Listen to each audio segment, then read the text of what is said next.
بسم اللہ الرحمن الرحیم۔ Course code 2625، lecture number 4، unit number 4۔ اسلام کا زرعی نظام۔ ذرات کے بارے میں تو ہر کوئی جانتا ہے کہ ذرات کسے کہتے ہیں۔ آج ہم اسلام اور اسلام سے قبل ذرات کے بارے میں پڑھیں گے کہ ذرات کا پیشہ کیسا تھا۔ ذرات کی تعریف۔ ذرات کے معنی کھیتی باڑی کرنا ہے۔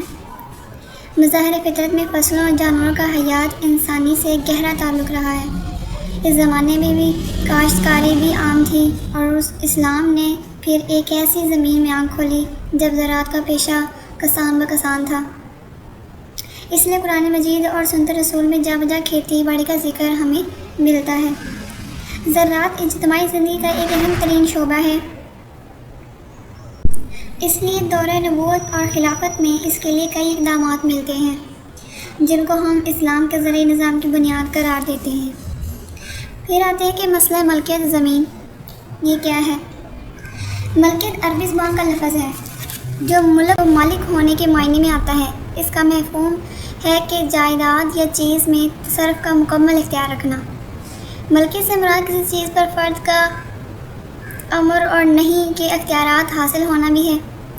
اس لحاظ سے انسان پر اللہ کی طرف سے امین ہے۔ انسان کی ملکیت در حقیقت امانت کے معنی میں ہے، اس لیے وہ انسان اس پر اللہ کی طرف سے امین ہے۔ ملکیت اور معاشی نظریات۔ سرمایہ داری۔ دولت کا پہلا نظریہ ہے وہ یہ ہے کہ سرمایہ داری جس کی روح سے دولت کمانے خرچ کرنے پر کوئی پابندی نہیں ہے، ہر فرد آزاد ہے، جو چاہے وہ کاروبار کر سکتا ہے۔ سرمایہ دارانہ نظام میں تمام ذرائع پیداوار ذاتی ملکیت میں ہوتے ہیں، یعنی زراعت جو ہے وہ ذاتی ملکیت میں آتی ہے۔ پھر ہے کہ اشتراکیت کا ایک نظریہ ہے جو سرمایہ داری اشتراکیت کے مطابق ذاتی ملکیت تو بالکل نہیں ہوتی اور تمام جو ذرائع ہیں وہ حکومت کے قبضے میں ہوتے ہیں۔ افراد جو محنت کرتا ہے یا اس کا معاوضہ صرف اسے حکومت کی طرف سے ملتا ہے اور اس کے فوائد بھی حکومت کو ہی حاصل ہوتے ہیں۔ اس نظام میں فرد کو وہی کام کرنا ہوتا ہے جو حکومت کرنے کے لیے کہتی ہے، اسے اشتراکیت کہتے ہیں۔ پھر آتے ہیں کہ فاشزم، یہ بھی ایک نظریہ ہے دولت کا۔ اس کی روح سے اگر دیکھیں تو وسائل معیشت پر فرد کی ملکیت تو ہوتی ہے، لیکن اجتماعی مفاد کی خاطر حکومت اس کی ذاتی ملکیت میں دخل اندازی بھی کر سکتی ہے۔ پھر آتے ہیں کہ اسلام میں کیا نظریہ ہے دولت کا۔ اس میں صنعت، تجارت اور زراعت وغیرہ کو انسان کی ذاتی ملکیت تصور کیا جاتا ہے۔ اسلام میں جو بھی صنعت ہے یا تجارت ہے یا زراعت ہے اس کو انسان کی ذاتی ملکیت تصور کیا جاتا ہے، یہ تو ظاہر ہے۔ یہاں مال کمانے اور خرچ کرنے والے دونوں اطراف سے روک ٹوک کی زد میں ہوتے ہیں۔ ان کے لیے کب مال اور تصرف مال کی حدود مقرر ہے۔ اگر کوئی اللہ کی راہ اللہ کی حدود کو پھاند کر مال جمع کر لیتا ہے تو پھر وہ خدا کا باغی ہے، اسے خدا کو جواب دینا ہوگا۔ اب آتے ہیں کہ مالک زمین کے حقوق کیا ہیں۔ اسلام کی روح سے ایک مالک کو اپنی زمین کی ملکیت پر مندرجہ ذیل حقوق حاصل ہوتے ہیں، جیسا کہ پہلا اگر بتائیں تو خرید و فروخت کا حق۔ زمین کا مالک اپنی اراضی کی اپنی مرضی سے خرید و فروخت تو کر سکتا ہے، اس پر کوئی پابندی نہیں ہوگی۔ بہت صحابہ اکرام نے اپنی زمینیں ایسی فروخت کی ہیں اور بہت سے صحابہ اکرام نے ایسی زمینیں خریدی بھی ہیں، اپنی زمینیں خریدی بھی ہیں۔ یعنی زمین کے مالک کو پورا حق ہوتا ہے کہ وہ اپنی زمین کی خرید اور فروخت کر سکتا ہے۔ پھر وصیت اور وقف کا حق بھی ہے مالک کے پاس، یعنی مالک اپنی زمین کا 1/3 حصہ کسی بھی فرد کے نام وصیت کر سکتا ہے۔ اس طرح اپنی مرضی سے وہ مفاد عامہ کے کاموں میں استعمال کر سکتا ہے۔ فائدہ اٹھانے کا حق۔ زمین کا مالک اپنی زمین کو کسی دوسرے شخص کو فائدہ اٹھانے کے لیے بھی دے سکتا ہے، جیسا کہ کرائے پر دے سکتا ہے۔ یہ بھی کر سکتا ہے کہ زمین یا جائیداد کسی کو دی جائے اور وہ شخص اسے استفادہ حاصل کرے، یہ جائز ہے اسلام میں۔ آ جاتے ہیں کہ زمین کی اقسام۔ اسلامی ریاست کے زیر نظر انتظام میں آنے والی زمینوں کی 4 اقسام ہیں، جن کے نمبر 1 ہے کہ جن کے مالک اسلام قبول کر لیں۔ وہ زمینیں کیسی ہوں گی؟ ایسی زمینوں کے بارے میں رسول اللہ صلی اللہ علیہ وآلہ وسلم کا ارشاد ہے کہ جب لوگ اسلام قبول کر لیں تو ان کا جان اور مال محفوظ ہیں، یعنی زمین بھی مال ہی کے زمرے میں آتی ہے۔ اگر دیکھا جائے تو غیر مسلم کی زمینوں کو بھی قبضے میں جب کر لیا جاتا تھا تو جب وہ مسلمان ہو جاتے تو زمینیں ان کی محفوظ کر دی جاتی تھی اور وہ اسی کی ملکیت میں رہتی تھی۔ اہل صلح کی زمین، یہ ان لوگوں سے جن شرائط پر صلح کی بات ہو اسے پورا کیا جائے۔ اس اصول کا اطلاق نبی کریم صلی اللہ علیہ وآلہ وسلم نے نجران اور دوسرے قبائل پر کیا تھا۔ جہاں جہاں جن جن قبیلوں کے ساتھ صلح کا معاہدہ ہو ان کی زمینوں کو بحال کر کے رکھا ہوا تھا اور صرف ان سے خراج وصول کیا جاتا تھا۔ تو اہل صلح کی زمینوں کو بحال کر سکتے ہیں معاہدے کے ساتھ اور ان پر خراج وصول کر سکتے ہیں۔ پھر تیسری قسم ہے کہ اہل جزیہ کی زمین، اسلام میں کس کی کیا بنیاد ہے؟ ان لوگوں کے بارے میں 3 طرح کے طرز عمل آئے ہیں۔ پہلا کہ مفتوحہ علاقوں کو مال غنیمت قرار دیا جائے، جو علاقے فتح ہو جاتے ہیں ان کو مال غنیمت کے طور پر رکھ لیا جائے، یا پھر ان زمینوں کو معاف کر دیا جائے جیسا کہ فتح مکہ کے موقع پر کیا گیا تھا۔ پھر مفتوحہ اراضی کو تقسیم کرنے کے بجائے تمام مسلمانوں کی اجتماعی ملکیت میں دے دی جائے، یہ بھی ایک طریقہ ہے، اور ان کے مالکان کو برقرار رکھا جائے، صرف ان سے جزیہ اور خراج وصول کی جائے۔ پھر آتے ہیں کہ لاوارث زمین، یہ بھی ایک قسم ہے۔ اس کی 2 اقسام ہیں، موات اور خالصہ، یعنی لاوارث جو زمین ہے وہ 2 قسموں کی ہے، ایک موات اور خالصہ۔ اب یہاں مواد کیا ہے؟ مواد وہ زمینیں ہیں جو بیکار ہیں، بنجر ہیں، جن کا کوئی مالک نہیں ہے، وہ مواد زمینیں کہلائیں گی۔ اور خالصہ زمینوں سے مراد جو زمینیں اللہ کی راہ میں وقف کر دی ہوں ان کو ہم خالصہ زمینیں کہتے ہیں، جن کے مالکان نے رضامندی کے ساتھ فلاح بہبود کے لیے وقف کی ہوں، وہ خالصہ زمینیں ہوں گی۔ جیسا کہ انصار مدینہ نے کچھ زمینیں آپ صلی اللہ علیہ وآلہ وسلم کے سپرد کی تھی۔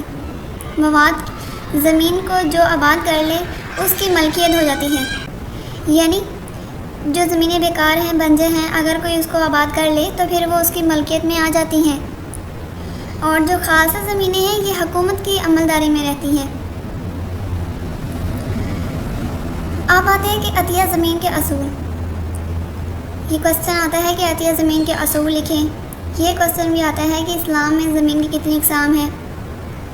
عطیہ زمین کے اصول کے بارے میں پڑھتے ہیں کہ عطیہ زمین کے بارے میں کچھ اصول سامنے آئے ہیں جن میں ہم کہیں گے کہ عطیہ والی زمین کی نوعیت، جیسا کہ عطیہ والی زمین کی نوعیت، یہ کون سی زمین ہے؟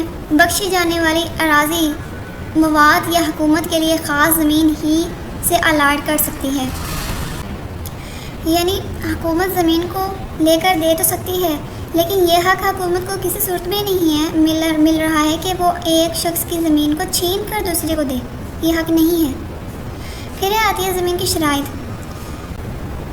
مواد کی اراضی بنیادی طور پر کاشتکاری کی شرط پر دی جاتی ہے، یعنی جو بنجر اور بیکار زمینیں ہیں اگر اس کو کسی کو دینا ہے تو یہ شرط ساتھ ہوگی کہ وہ اس کو آباد کرے، اس کے اوپر کاشتکاری کرے، اور اگر کوئی زمین لے کر اس کو آباد نہ کر سکے تو اسے زمین واپس لے لی جاتی ہے، اس کے لیے ایک حد مقرر کی جاتی ہے۔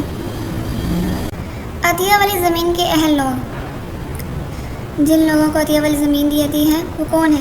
اسلامی ریاست میں زمین کا عطیہ ان لوگوں کو دے دیا جاتا تھا جنہوں نے اجتماعی مفاد کے لیے قابل قدر خدمات انجام دی ہوتی تھی، یعنی اس قسم کی خدمات جو ہیں وہ انجام دے رہے ہوں۔ تو نبی کریم صلی اللہ علیہ وسلم نے خود بھی زمینیں عطا کی ہیں اس مقصد کے لیے، اور اس کے بعد خلفائے کرام نے بھی ایسا کیا ہے اور کرتے رہے ہیں۔ پھر آتے ہیں کہ مزارات اور اس کی شرعی حیثیت، یہ سوال اکثر پوچھا جاتا ہے، مزارات کیا ہے؟ اس سے مراد زرعی زمین کا مالک اپنی زمین کسی دوسرے فرد کو اس زمین کی پیداوار میں ایک متعین نسبت سے حصہ دار ہونے کی شرط پر کاشت کے لیے دے، یعنی کوئی شخص اپنی زمین کسی دوسرے فرد کو دے کہ وہ اس پر اپنی فصل اگا سکتا ہے اور اس کا آدھا حصہ وہ مجھے دے گا۔ دوسرے لفظوں میں اگر دیکھا جائے تو بیج مالک کی طرف سے ہو تو یہ بھی مزارات ہوتا ہے۔ پھر مزارات کا شرعی عقلی جواز، کہ مزارات کا شرعی عقلی جواز کیا ہے؟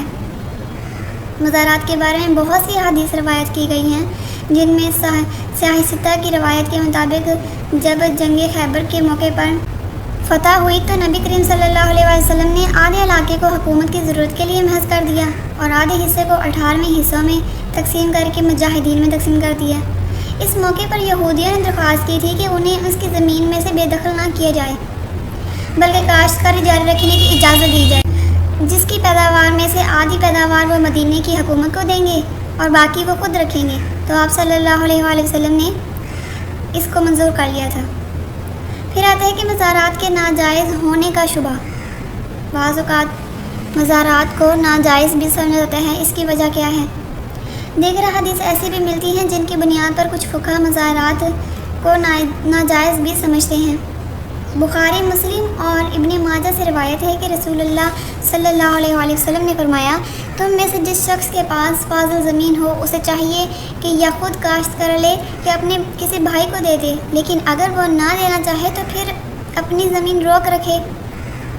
ایک اور روایت میں ہے کہ اسے اجرت پر نہ دے۔ ان روایات کا دیکھا جائے تو دونوں طرح کی حدیث کا مطالعہ کرتے ہوئے یہ بات ثابت ہو جاتی ہے کہ رسول اللہ صلی اللہ علیہ وسلم نے مزارات کو مطلقاً ممنوع نہیں ٹھہرایا بلکہ اس کی بعض صورتوں کو منع فرمایا ہے۔ پھر آتے ہیں کہ مزارات کی ممنوع شکلیں کیا ہیں۔ اس کی چند ممنوع شکلیں ہیں جو اب سامنے آئی ہیں۔ ایک تو یہ ہے کہ بعض اوقات مزارات میں ایسا ہوتا ہے کہ زمین کے زرخیزی حصے کی پیداوار جو ہوتی ہے وہ مالک کو ملے گی اور جو کم زرخیز حصے ہیں وہ مزارع کے لیے چھوڑ دیے جاتے ہیں۔ اس طرح پھر ناانصافی ہو جاتی ہے، تو یہ بھی مزارات کی ایک ممنوع شکل ہوئی۔ ایک روایت کے مطابق لوگ اپنی زمینیں اس شرط پر دیا کرتے تھے کہ نالیوں کے دونوں جانب کی زمین جو ہے جس پر پانی پہنچتا ہے وہ ہمارے حصے میں آئے گی اور جو باقی بچے گا وہ مزارع کو دیا جائے گا۔ تو اس طرح بعض اوقات جھگڑے لوگوں میں ہو جاتے تھے۔ تو یہ معاملہ پھر عدالت نبوی صلی اللہ علیہ وسلم میں آیا تو آپ صلی اللہ علیہ وسلم نے ایسی شرطوں پر زمین دینے سے بھی منع فرما دیا اس وقت۔ ایک یہ بھی ہے کہ مزارات سے ممنوع کی شکل سامنے آئی ہے کہ پھر آتے ہیں کہ زرعی زمینوں کی لگان۔ یہ بھی سوال اکثر پوچھا گیا ہے کہ زرعی زمینوں کی لگان لکھیں۔ اسلام انسان کو اشیاء کی ذاتی ملکیت کا حق دیتا ہے، لیکن کچھ شرائط کے ساتھ۔ ملکیت کی فائدہ مند استعمال کی ایک جائز شکل کرایہ دینا بھی ہے۔ زرعی زمینوں کو کرائے پر دینے کو ہم لگان کہتے ہیں۔ لگان کیا ہے کہ جو زمینیں ہیں، جو بھی زمین ہو، مکان ہو، زمین ہو، جگہ ہو، اس کو جب کرائے پر دیا جاتا ہے تو وہ لگان ہوتا ہے۔ اور لگان کے سلسلے میں بنیادی اصول جو ہیں عدل و انصاف اور ظلم کی نفی کرتے ہیں۔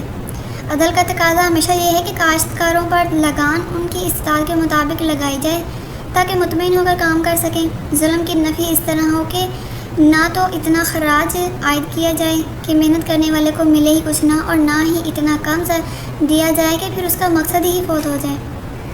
تو قاضی ابو لیلہ لگان کے 3 اصول بیان کرتے ہیں۔ وہ کہتے ہیں کہ زمین کا فرق، فصل کا فرق اور آبپاشی کا فرق، ان تینوں کے فرق سے لگان بھی مختلف ہوگا۔ تو زمین کا فرق کیسے ہوگا؟ وہ زمینیں جو زرخیز ترین ہیں اور وہ زمینیں جو کم زرخیز ہیں اور وہ زمینیں جو بالکل بنجر ہیں، ان میں لگان کی شرح بھی مختلف ہوگی زرخیزی کے حساب سے۔ فصل کا فرق، یہ فرق بھی آمدنی پر اثر انداز ہوتا ہے۔ فصل اچھی ہو تو آمدنی بھی زیادہ ہوتی ہے اور اگر فصل اچھی نہ ہو تو آمدنی بھی کم ہوتی ہے۔ تو جس طرح اگر فصل اچھی ہوگی تو لگان بھی زیادہ ہی دیا جائے، اور اگر فصل اچھی نہیں ہوتی بعض اوقات تو لگان بھی کم کیا جا سکتا ہے۔ آبپاشی کا فرق، قدرتی پانی اور مصنوعی پانی والی زمینوں کے اخراج میں فرق ہوگا۔ ظاہر ہے قدرتی پانی اور مصنوعی پانی میں خرچہ آ جاتا ہے تو اس کے لیے پھر خراج میں جو ہے وہ فرق آ جاتا ہے۔ تو اس طرح مصنوعی طریقہ اگر استعمال کیا جائے تو لوگوں سے لگان بھی کم لیا جائے گا۔ پھر آتے ہیں کہ بے آباد زمینوں کی آباد کاری۔ یہ سوال اکٹھا پوچھتے ہیں کہ لگان اور بے آباد زمینوں کی آباد کاری لکھیں۔ وہ زمینیں جو کسی کی ملکیت میں نہ ہوں، بنجر ہو چکی ہوں، جن کا کوئی وارث نہ ہو اور کسی شہر اور گاؤں کے باشندے بھی چرگاہ کے طور پر استعمال نہ کر رہے ہوں تو ایسی زمینیں مواد کے زمرے میں آتی ہیں، تو انہیں ہم بے آباد کاری زمینیں بھی کہیں گے۔ پھر آتے ہیں کہ فقہ کے نزدیک ایسی زمینیں مواد کے زمرے میں نہیں آتی۔ فقہ کا یہ کہنا ہے کہ جو ایسی زمینیں ہیں جن کا کوئی مالک نہ ہو اور کوئی اس پر چراگاہ کے لیے بھی استعمال نہ کر رہا ہو تو یہ مواد کے زمرے میں نہیں آئیں گی۔ فقہ کا یہ کہنا ہے، وہ کہتے ہیں کہ جن میں معدنیات اور کارآمد وسائل پائے جائیں یہ ریاست کی ملکیت ہوا کرتے ہیں، تو پھر یہ مواد میں تو نہ شامل ہوئی نا۔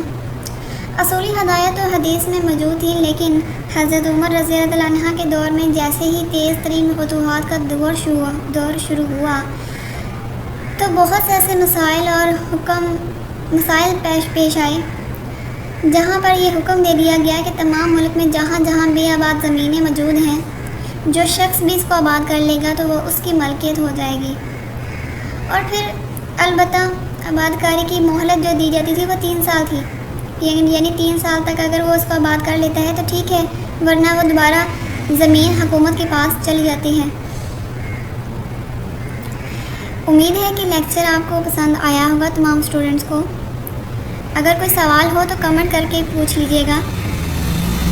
نیکسٹ لیکچر کے لیے سبسکرائب کرنا نہ بھولیے گا۔ اللہ حافظ۔